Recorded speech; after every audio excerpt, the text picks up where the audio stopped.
highlights on our game, Bears and Vikings, coming up. But back to Sunday, Steelers versus Jets. This is one that drama, the layers of it, right? Aaron Rodgers and the Steelers taking on the New York Jets. The fans were booing Rodgers. Pick it up in the fourth quarter, though. Steelers trailing 26-17. Rodgers finding a wide-open Jaylen Warren for 6. Steelers trail by 2. Ensuing kickoff, Xavier Gipson gets stripped by Kenneth Gainwell. The Steelers recover it, so huge play there. And the Steelers, an opportunity to take advantage of great field position. So 2 plays later, Rodgers right here hitting a wide-open Calvin Austin RC for the score. McVay lined up in the C-gap, got Calvin Austin into the end zone, and here Justin Fields, who was great with his legs the entire day, got outside on the boot. The Jets failed the 2-point conversion, but lead by 1. So now, under 3 minutes to go, Rodgers connected with DK Metcalf, making the juggling catch. Mina, we were excited to see that connection play out. Yeah, this was a little bit of luck because his tips to his teammate, then back to him, but I did think DK Metcalf was excellent today, instrumental in getting yards after the catch. Peter, how about Chris Boswell? 60-yarder. He's got his own contract stuff going on. You know what? I'm going to hit a 60-yarder to put this game away on the road. Yes, Chris Rodgers Boswell, awesome. Fired up for the lead. Last chance for the Jets. Field looking. Wow. That's still a football. Oh, here's more for Welcome, Rodgers. Jaylen. I know when that happens, it's going nuts, right? You spoke about the meeting with Aaron Glenn on McAfee a few months ago. Beating him, is there significance in that, since he basically told you to your face that he didn't think you were right for that team? Yes, that's what he did. So there's significance in beating him for you? I was happy to beat everybody associated with the Jets.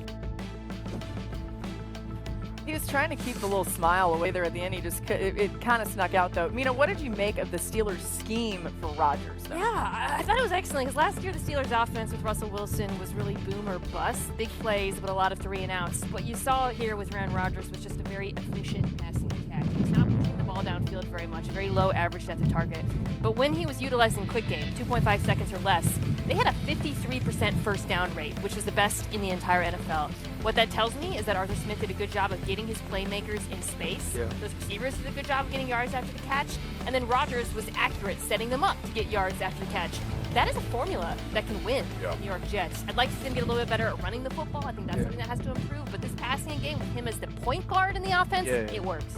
The subtle pocket movement for me, the built-in movement from Arthur Smith, I think one, to help the protection early in that game. You saw Quentin Williams get to Aaron Rodgers super early, but I think that's going to tremendously not only help Aaron, but help this O-line. Y'all remember I talked about it. I was like, I want to see if Aaron Rodgers can get out of harm's way. And you see Arthur Smith build like these little short half rolls, these little short half rolls to get him outside of the pocket.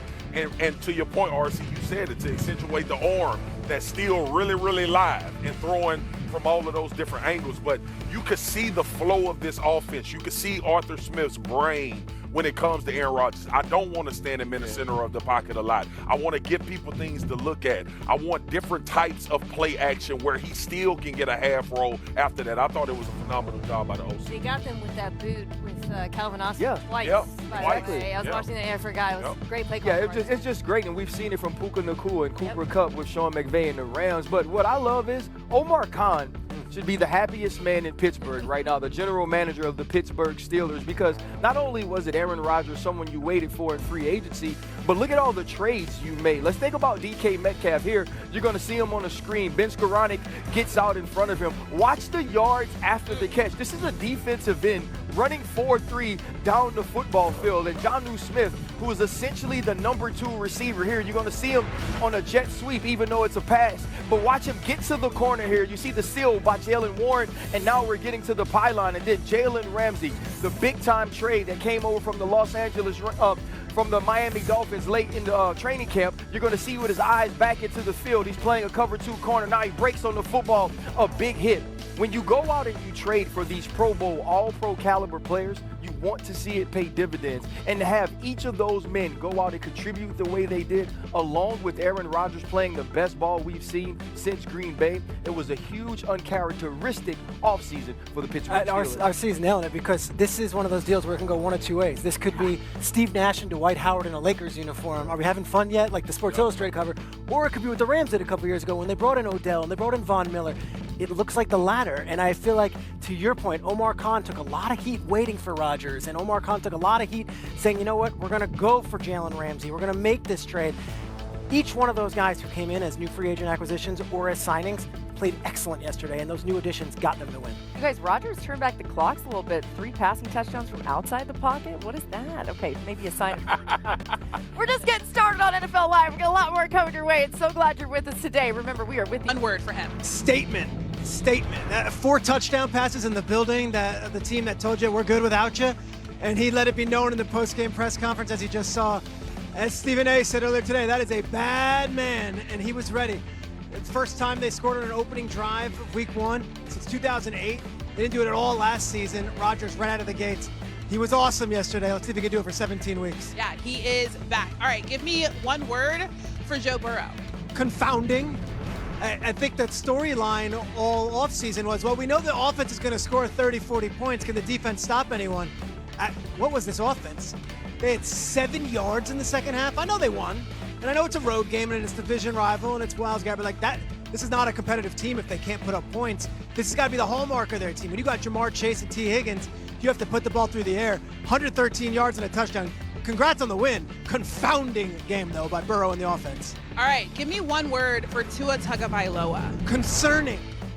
Concerning. You'd been hearing whispers out of Miami and people covering the team saying, I don't know what's going on. The vibes seem weird. Well, Mike McDaniel sort of felt like, we're good, don't worry. And then 3 interceptions. They lose a turnover battle. They were terrible in special teams.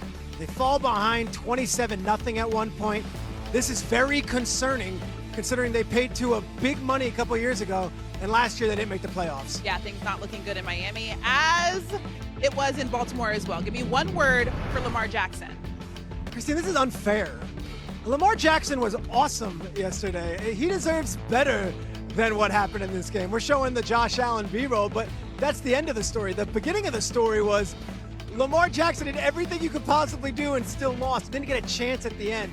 I'm telling you, Lamar last year, amazing. The playoff game you could put on him. This one, you absolutely cannot. Lamar was outstanding, just never got the ball at the end. The other guy that was outstanding in that matchup. Give me one word for Josh Allen. All right, this might be a little dramatic, but it is SportsCenter, and I grew up wanting to be on SportsCenter. How about this?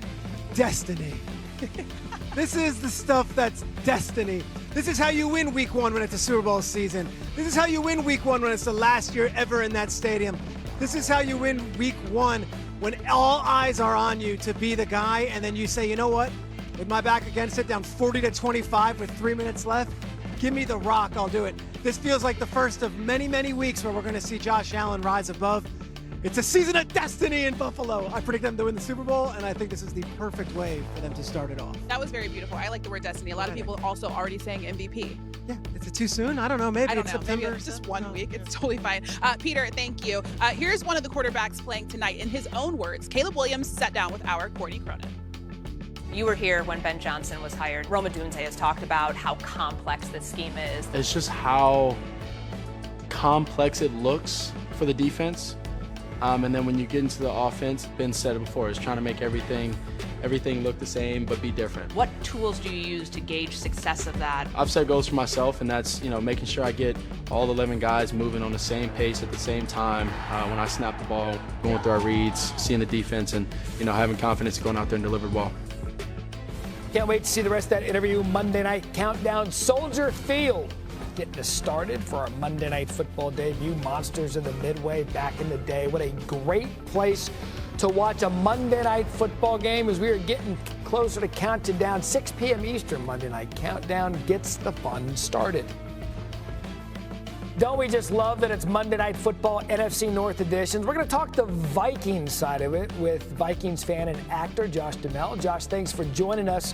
His film London Calling coming out September 19th. There we go. We're already full skull. Walk me through what kind of Vikings fan you are. I'm like most Vikings fans. I'm always very hopeful this time of the year. Hope springs eternal every single year. We feel like we got a shot because we're always a good team, but they seem to find a new way to break our hearts every year. This year feels really good with this defense that Flores has got and that offensive line and the weapons on offense. I think the big question mark is JJ. You know, we know he can play, but it's going to be a tough division. Yeah, I do want to get to the quarterback thing in a minute, but like we all have memories of our favorite team growing up. What are some of your favorite memories growing up a Vikings fan? Well, I actually was as much a Cowboys fan growing up as I was a Vikings fan, and it wasn't until I moved away from home that it was kind of my connection to home was the Vikings. So, you know, it's just you can go back to '98. I just feel like every year, whether it's '98 or what was it when they were playing in the Gophers outdoor stadium, they lost, and Walsh missed the 27-yard field goal to lose to the Seahawks. But I was at the Minneapolis Miracle too. Yeah. So, you know, it does seem like in the last couple of years they've learned how to like turn some of those, you know, inevitable losses into wins. Was there anybody growing up, be it Vikings, Cowboys? I mean, you played quarterback in college. Was there anybody growing up that was kind of your favorite player in the NFL as you became such a huge sports fan? Yeah, I loved watching Elway and Marino. But I think my all-time favorite quarterback is Troy Aikman. There was something about that guy, even in college. I just love how he handled himself. He was never flashy. He just got the job done, and he was a winner. And you know, and he's still to this day. I just admire that guy so much. You know, I want to make you the GM for Minnesota for a minute because you were 14-3 a year ago. Would you have let Sam Darnold leave? I don't think so. Listen, these guys know a hell of a lot more than I do. But, you know, that last year was one of the years that we didn't expect to do much because, you know, it was JJ's first year. He gets hurt. Sam Darnold's coming in. I thought he was just going to be there as a placeholder to get us through to the next season. He turns out to be one of the best quarterbacks in the league last year, so it had to be a tough call for them to get rid of him. He is a really talented dude, but they really trust in JJ, and, you know, and I trust Kevin O'Connell and that coaching staff and this ownership. I feel like, you know, they know something I don't, for sure. I mean, things have certainly worked out for you in your career, but you played quarterback in Division II in Minnesota. What was Go Beavers, Minnesota State University. What was the scouting report on you? Give me the whole scouting report. Yeah, I was a straight drop back passer. Avoided contact at all costs, Matt. But I could sling it pretty well. I was not a runner.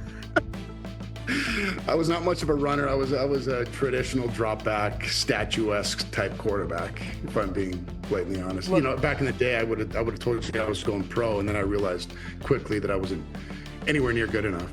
In defense of that, though, the dual threat thing didn't become in vogue. And more manageable third down coming up. This just shows why you can't count on just one guy to take him down.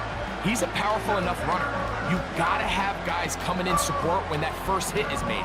It takes a team effort to stop him, especially once he gets going. He'll try and run it here with Pacheco. And he didn't need much. I don't think he got there. It's gonna depend on the spot. Looks like he is short on that one. And what a play by the interior of this defensive line. There was nowhere to run. He's able to get in the backfield for a big stop, and it sets up fourth down.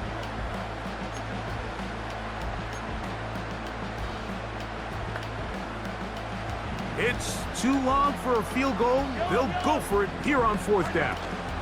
They'll try it now with Pacheco. And he's not going to get there. The defense was ready for it, and they stuff him on fourth down. And a great job here by the defense, being strong up inside, forcing the ball carrier to have to bounce this out towards the sideline, and he can't get the corner, and they come up with a huge fourth down stop. The Niners offense ready for this next possession. They'll have very good starting field position as they set up past the 40.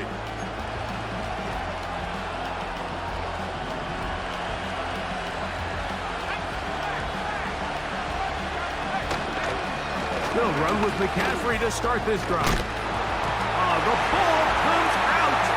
It's pulled in by the Chiefs. And he is going to bring this one back. They force the fumble, and it leads to a defensive score.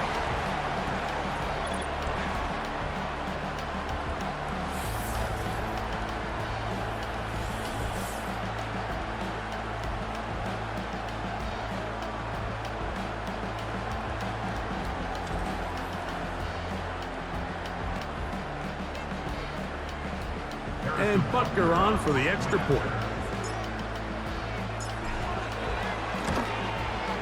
The kick is good. And the Chiefs will take a 21-7 lead.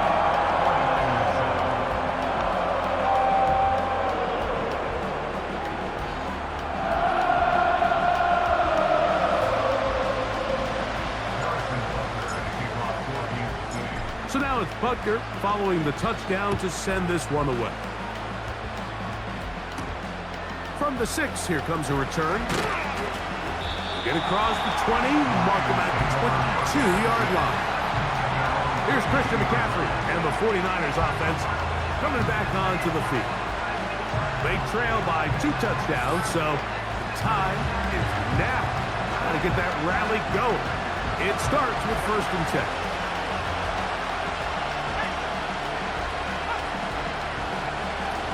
Out of the gun, it's Purdy. He'll find his tight end, Kittle, on the right side. They'll work now on 2nd and 4. From the gun, it's Purdy. This one intercepted. Picked off by Brian Cook.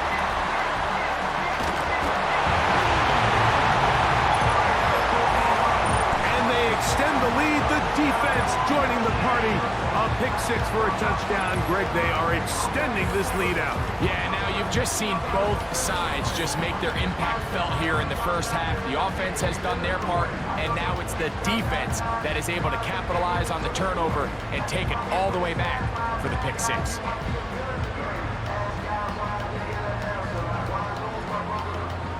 Now Butker to add the extra point.